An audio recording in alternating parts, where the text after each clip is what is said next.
3장. 솔로몬은 예루살렘의 모리아산, 곧 하나님께서 그의 아버지 다윗에게 나타나셨던 곳에 하나님의 성전을 짓기 시작했다. 정확한 위치는 여부스 사람 아라우나의 타작마당이었는데 다윗이 미리 정해둔 곳이었다. 성전을 짓기 시작한 때는 솔로몬이 왕위에 오른 지 4년째 되는 해 둘째 달 2일이었다. 솔로몬이 정한 하나님의 성전 규모는 길이 27m, 너비 9m였다. 앞쪽 현관의 폭은 건물 너비와 같이 9m였고 높이도 9m였다. 성전 내부에는 금을 입혔다. 또 본당에 잣나무 널판지를 대고 순금을 입힌 뒤 그 위에 종려나무와 사슬 문양을 새겼다. 그리고 보석과 바로아임에서 난 금으로 건물을 장식했다. 들보, 문지방, 벽, 문 등 모든 것에 금박을 입혔다. 벽에는 그룹을 새겼다. 그는 또 지성소를 지었는데 길이, 너비, 높이가 모두 9m인 정육면체가 되게 만들었다. 그리고 금 600달란트 22톤가량을 입혔다. 금못의 무게는 50세겔 0.6kg가량이었다. 다락방에도 금을 입혔다. 그는 지성소에 놓을 거대한 천사 형상의 그룹 조각상 둘을 만들어 금을 입혔다. 나란히 선 두 그룹의 날개 길이를 합하면 각 날개는 2.25m, 벽에서 벽까지 9m에 달했다. 그룹은 본당 쪽을 향하여 똑바로 서 있었다. 또 청색과 자주색과 홍색 천으로 휘장을 만들고 그 안에 그룹 문양을 수놓았다. 그리고 따로 세울 거대한 기둥 2개를 만들었는데 각각 높이가 15.75m에 기둥머리만 2.25m였다. 각 기둥의 꼭대기는 정교한 사슬 세공으로 목걸이처럼 장식했고 그 사슬들에는 성류 모양 100개를 달았다. 두 기둥은 성전 앞에 세웠는데 하나는 오른쪽에 다른 하나는 왼쪽에 세웠다. 오른쪽 기둥은 야긴, 안전이라 하고 왼쪽 기둥은 보아스, 안정이라 했다. 4장. 솔로몬은 길이 9m, 너비 9m, 높이 3m의 청동제단을 만들었다. 그 다음 바다를 만들었다. 바다는 금속을 주조해 만든 거대한 둥근 대야로 지름 4.5m, 높이 2.25m, 둘레 13.5m였다. 가장자리 아래에 평행하게 두 줄로 황소처럼 생긴 형상을 둘렀는데 45cm마다 10마리씩이었다. 그 형상은 바다와 함께 한 덩어리로 주조해 만들었다. 12마리 황소가 바다를 떠받치고 있는데 3마리는 북쪽을 향하고 3마리는 서쪽을 향하고 3마리는 남쪽을 향하고 3마리는 동쪽을 향했다. 황소는 모두 얼굴을 바깥쪽으로 향하고 뒤쪽 몸으로 바다를 떠받쳤다. 바다의 두께는 8cm였고 가장자리는 잔이나 백합꽃처럼 벌어져 있었다. 그 용량은 66kl 정도 되었다. 또 대야 10개를 만들어 5개는 오른쪽에 두고 5개는 왼쪽에 두었는데 이는 번제를 드릴 때 쓰는 기물들을 씻는 데 사용했다. 제사장들은 바다에서 몸을 씻었다. 솔로몬은 정해진 문양대로 등잔대 10개를 만들어 5개는 오른쪽에 두고 5개는 왼쪽에 두었다. 또 상 10개를 만들어 5개는 오른쪽에 두고 5개는 왼쪽에 두었다. 금대접도 100개를 만들었다.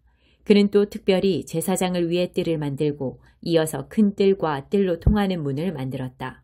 문에는 청동을 입혔다. 바다는 성전 오른편 남동쪽 모퉁이에 두었다. 들통, 부삽, 대접도 만들었다. 이렇게 해서 일이 마무리되었다. 후람은 솔로몬 왕에게 약속한 일을 모두 마쳤다. 기둥 둘, 기둥 꼭대기에 얹은 대접 모양의 기둥머리 둘, 기둥머리에 장식용 세곡물 둘, 두 세곡물에 달린 성류 모양 400개, 각 세곡물마다 겹줄의 성류, 세면대 10개와 거기에 딸린 대야, 바다 하나와 그 밑에 황소 12마리, 그 밖에 들통, 고기 갈고리, 부삽, 대접. 후라마비가 하나님의 성전을 위해 솔로몬 왕에게 만들어준 이 모든 기구는 광택이 나는 청동으로 만든 것이었다. 왕은 숫꽃과 사르단 사이에 있는 요단 평지의 주물 공장에서 진흙에 부어 주조하는 방법으로 그것들을 만들게 했다. 이 기구들은 수가 너무 많아서 무게를 달지 않았다. 청동이 얼마나 쓰였는지 아무도 모른다. 솔로몬은 또 하나님의 성전에서 쓸 가구와 부속물도 만들었다. 금제단, 임재의 빵을 차려놓는 상, 성소 내실, 곧 지성소 앞에 켜놓을 순금 등잔대와 거기에 딸린 등잔들, 금꽃 등잔 부젓가락, 금으로 만든 심지 자르는 가위, 대접, 국자, 향로들, 금을 입힌 성전문, 지성소문, 본당문. 3장. 아버지께서 우리에게 펼쳐 보이신 사랑은 실로 놀라운 사랑이 아닐 수 없습니다. 그 사랑을 바라보십시오. 우리가 하나님의 자녀라 불리게 되었습니다. 참으로 우리는 하나님의 자녀입니다. 세상이 우리를 알아주지 않고 우리를 진지하게 대하지 않는 것은 하나님이 누구시며 그분이 무슨 일을 하시는지 세상이 알지 못하기 때문입니다. 그러나 친구 여러분, 우리는 분명 하나님의 자녀입니다. 그것은 단지 시작일 뿐입니다. 우리의 끝이 어떻게 될지는 아무도 모릅니다. 다만 우리가 아는 것은 그리스도께서 밝히 나타내실 때 우리가 그분을 뵐 것이며 그분을 뵐 때 우리도 그분과 같이 되리라는 것입니다. 그분의 오심을 손꼽아 기다리는 우리는 순결하게 빛나는 예수의 삶을 모범으로 삼아 우리의 삶을 준비합니다. 죄악된 삶에 빠진 사람은 누구나 위험한 무법자입니다. 하나님의 질서를 어지럽히는 것은 죄입니다. 그리스도께서 죄를 없애기 위해 오셨다는 것을 여러분은 잘 알고 있습니다. 그분 안에는 죄가 없습니다. 죄는 그분께서 세우신 계획의 일부가 아닙니다. 그리스도 안에 깊이 머물며 사는 사람 가운데 습관처럼 죄를 짓는 사람은 하나도 없습니다. 습관처럼 죄를 짓는 사람은 그리스도를 제대로 보지 못했고 그분을 전혀 알지 못하는 자입니다. 그러므로 사랑하는 자녀 여러분, 누군가의 유혹을 받아서 진리에서 벗어나는 일이 없게 하십시오. 우리가 의로우신 메시아의 삶에서 본 것처럼 의를 행하는 사람이 의로운 사람입니다. 습관처럼 죄를 짓는 사람은 죄 짓는 일의 개척자인 마귀에게서 난 사람입니다. 하나님의 아들이 오신 것은 마귀의 길을 멸하시기 위해서입니다. 하나님에게서 나서 생명에 들어간 사람들은 습관처럼 죄를 짓지 않습니다. 어째서 그렇습니까? 하나님의 씨가 그들 깊은 곳에 자리하여 그들을 지금의 모습으로 만들어가기 때문입니다. 죄를 짓거나 자랑하는 것은 하나님에게서 난 사람들의 본성이 아닙니다. 하나님의 자녀와 마귀의 자녀를 구별하는 방법이 있습니다. 의로운 삶을 살지 않는 자는 하나님에게서 난 사람이 아닙니다. 형제나 자매를 사랑하지 않는 자도 그러합니다. 간단한 기준이 아닙니까? 서로 사랑하십시오. 이것이 우리가 처음부터 들은 메시지입니다. 우리는 악한 자와 손잡고 자기 동생을 죽인 가인처럼 되어서는 안 됩니다. 그가 왜 동생을 죽였습니까? 그는 악한 일에 깊이 빠져 있었고 그의 동생이 한 행위는 의로웠기 때문입니다. 그러니 친구 여러분, 세상이 여러분을 미워해도 놀라지 마십시오. 그런 일은 오래전부터 계속 있어온 일입니다. 형제 자매를 사랑하면 그것으로 우리가 죽음에서 생명으로 옮겨졌다는 것을 알 수 있습니다. 사랑하지 않는 사람은 죽은 사람과 같습니다. 형제나 자매를 미워하는 사람은 살인하는 자입니다. 영원한 생명과 살인이 서로 어울리지 않는다는 것을 여러분은 잘 알고 있습니다. 그리스도께서 우리를 위해 자기 목숨을 희생하신 것을 보고 우리는 사랑을 이해하고 경험하게 되었습니다. 그러므로 우리도 자기 자신만 위하는 것이 아니라 믿는 동료들을 위해 희생하며 살아야 합니다. 공경에 처한 형제나 자매를 보고서 도울 방법이 있는 여러분이 그들을 냉대하고 아무것도 도와주지 않는다면 하나님의 사랑은 어찌 되겠습니까? 사라지고 말 것입니다. 여러분이 하나님의 사랑을 사라지게 한 것입니다. 참된 사랑의 실천. 사랑하는 자녀 여러분, 사랑에 대해 말만 하지 말고 참된 사랑을 실천하십시오. 그것만이 우리가 참되게 살고 있으며 실제로 하나님 안에 살고 있음을 알 수 있는 유일한 길입니다.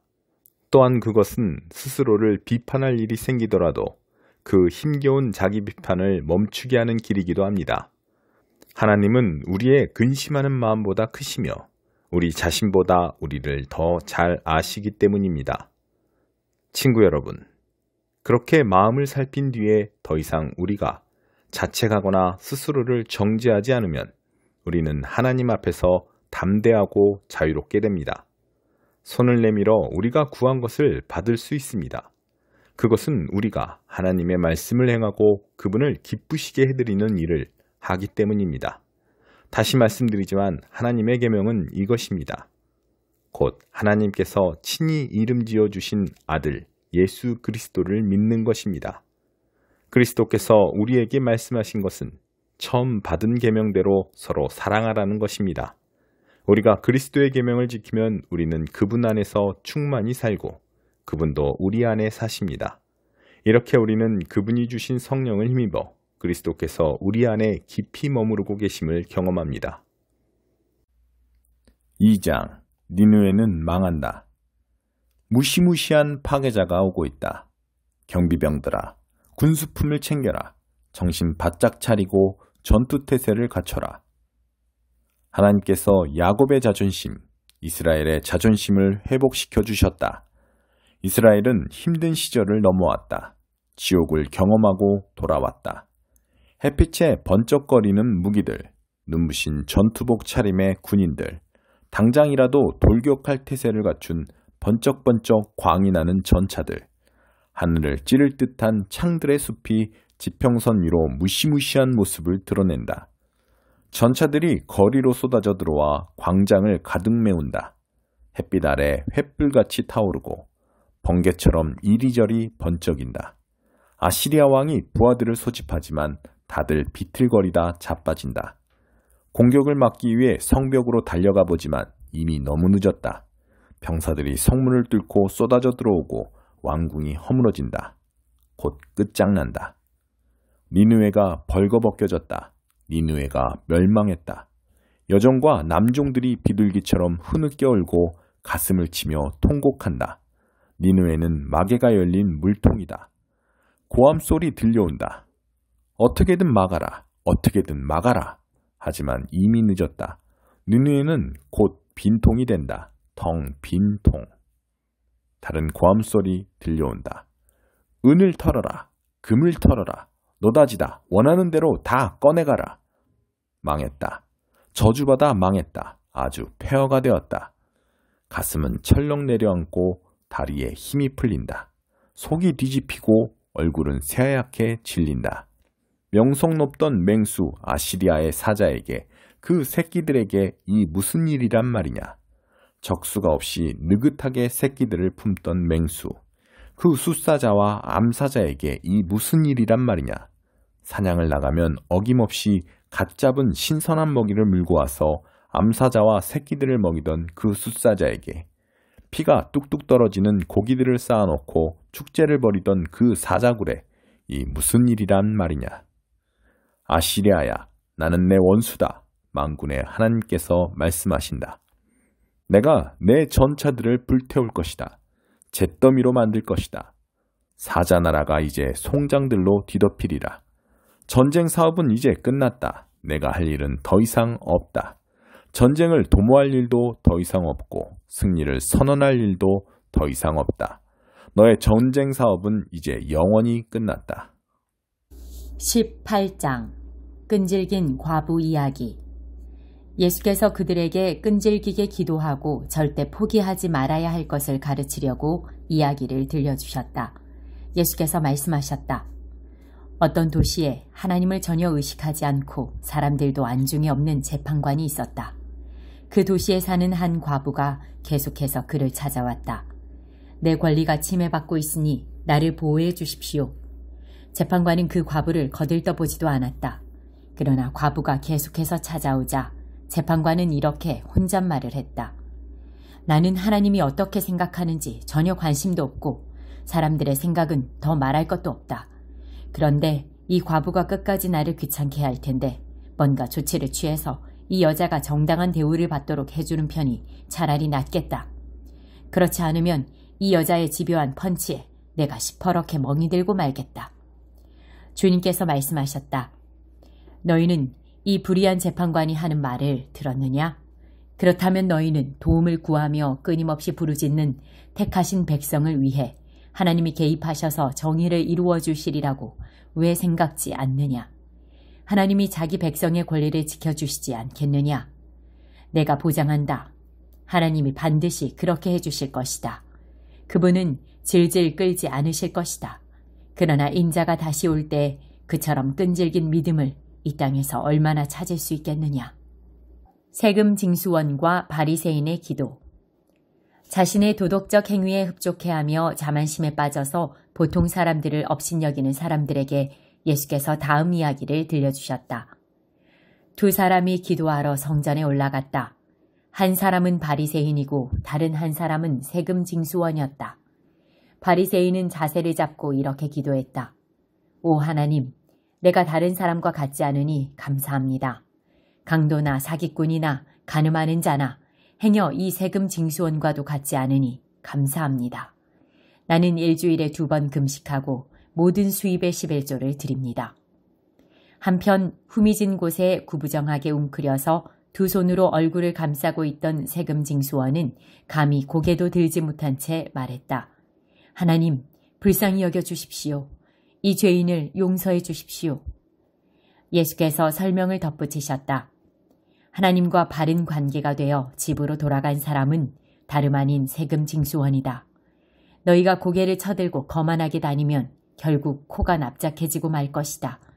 그러나 너희가 자신의 모습을 있는 그대로 인정하면 너희는 자기 자신보다 큰 존재가 될 것이다. 사람들이 예수께서 만져주시기를 바라며 그분께 아이들을 데려왔다. 제자들이 그것을 보고는 그들을 쫓아냈다. 그러자 예수께서 그들을 다시 부르셨다. 이 아이들을 그냥 두어라. 아이들과 나 사이에 끼어들지 마라. 이 아이들은 천국의 자랑이며 기쁨이다. 명심하여라. 너희가 하나님 나라를 아이처럼 단순하게 받아들이지 않으면 절대로 그 나라에 들어갈 수 없다. 부자와 하나님 나라. 하루는 한 지방 관리가 예수께 물었다. 선하신 선생님, 제가 무엇을 해야 영원한 생명에 들어갈 자격을 얻겠습니까? 예수께서 말씀하셨다. 어째서 나를 선하다고 하느냐? 오직 하나님 한 분 외에는 선하신 분이 없다. 계명에 간음하지 마라, 살인하지 마라, 도둑질하지 마라, 거짓말하지 마라, 내 부모를 공경하라 하지 않았더냐? 그가 말했다. 선생님, 제가 기억하기로는 그 계명들은 제가 다 지켰습니다. 예수께서 그 말을 들으시고 말씀하셨다. 그렇다면 남은 일은 하나뿐이다. 네가 가진 것을 다 팔아서 가난한 사람들에게 거저 주어라. 그러면 네가 하늘의 부를 갖게 될 것이다. 그런 다음 와서 나를 따라라. 그것은 그 관리가 전혀 예상치 못한 말이었다. 큰 부자인 그는 몹시 근심했다. 그는 많은 것을 움켜쥐고 있었고 그것을 놓을 마음이 없었다. 예수께서 그의 반응을 보시고 말씀하셨다. 많이 가진 사람이 하나님 나라에 들어가는 것이 얼마나 어려운지 아느냐. 부자가 하나님 나라에 들어가는 것보다 낙타가 바늘귀로 지나가는 것이 더 쉽다. 다른 사람들이 물었다. 그러면 어느 누가 가망이 있겠습니까? 예수께서 말씀하셨다. 너희 힘으로 해낼 수 있다고 생각하면 전혀 가망이 없다. 그러나 하나님께서 하실 수 있다고 믿으면 얼마든지 가능한 일이다. 베드로가 이야기의 주도권을 다시 잡으려고 이렇게 말했다. 우리는 가진 것을 다 버리고 주님을 따랐습니다. 그렇지 않습니까? 예수께서 말씀하셨다. 그렇다. 너희는 절대 후회하지 않을 것이다. 집과 배우자와 형제 자매와 부모와 자식과 그 무엇을 희생하고서 손해볼 사람은 아무도 없다. 너희 평생에 그 모든 것을 여러 배로 돌려받을 것이다. 영원한 생명도 덤으로 받을 것이다. 눈먼 사람을 고치시다. 그 후에 예수께서 12제자를 따로 한쪽으로 데리고 가셔서 말씀하셨다. 잘 들어라. 우리는 지금 예루살렘으로 올라가는 길이다. 인자에 대해 예언서에 기록된 것이 모두 이루어질 것이다. 사람들이 인자를 로마 사람들에게 넘겨주어 조롱하고 놀리고 침뱉을 것이다. 그리고 인자를 고문한 뒤에 죽일 것이다. 그러나 사흘 후에 인자는 다시 살아날 것이다. 하지만 제자들은 깨닫지 못했고 예수께서 무슨 말을 하시는지 전혀 감을 잡지 못했다. 예수께서 여리고 외곽에 이르셨다. 한 눈먼 사람이 길가에 앉아서 구걸하고 있었다. 그는 무리가 술렁이는 소리를 듣고 무슨 일인지 물었다. 사람들이 그에게 말했다. 나사렛 예수께서 지나가신다. 그러자 그가 갑자기 소리쳤다. 예수여, 다윗의 자손이여, 불쌍히 여겨주십시오. 저를 불쌍히 여겨주십시오. 앞서가던 사람들이 그에게 조용하라고 했으나 그는 오히려 더 크게 소리쳤다. 다윗의 자손이여, 불쌍히 여겨주십시오. 저를 불쌍히 여겨주십시오. 예수께서 걸음을 멈추시고 그를 데려오라고 말씀하셨다. 그가 가까이 오자 예수께서 물으셨다. 내게 무엇을 원하느냐? 그가 말했다. 주님, 다시 보기 원합니다. 예수께서 말씀하셨다. 다시 보아라. 너의 믿음이 너를 구원했고 낫게 했다. 그는 즉시 고침을 받았다. 그가 고개를 들어서 보니 앞이 보였다. 그는 하나님께 영광을 돌리며 예수를 따라갔다. 길가에 있는 사람들도 모두 합류하여 큰 소리로 하나님을 찬양했다.